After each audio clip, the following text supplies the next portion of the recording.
wag na. Wag na. Wag ka ng marites. Sakay ka! Pinalamon kita sa palad. Pero ako never ko ako nagpalamon sa palad mo. Pati mga anak ko pinalamon ko. Tuloy mo ako.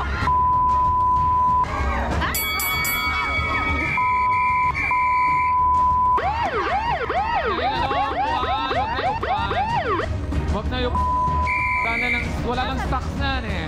Sino itong sumapak sa'yo, Jomar? Si Jodel Del Rosario po, tambay po sa kanto namin. Okay, tambay sa kanto nyo itong si Jodel. Opo. Bakit ka naman niya sinapak? Dahil po sa sulsul po ni Aileen Tejada po, na boylet ko daw po yun si Jodel. Okay. So, sino naman tong Aileen na ito? Siya po yung marites pong kaaway ko.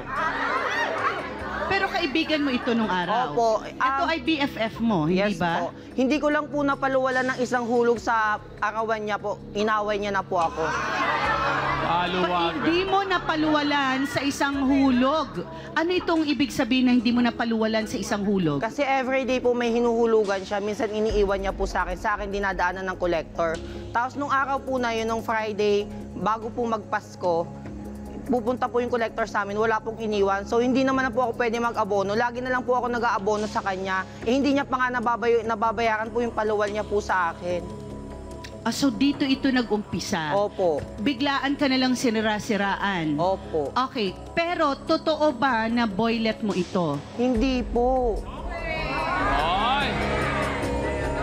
Ikaw ba ay may kinakasama ngayon? May partner ka ba, Meron Jomar? po. Meron. So, ikaw ay loyal? Yes po.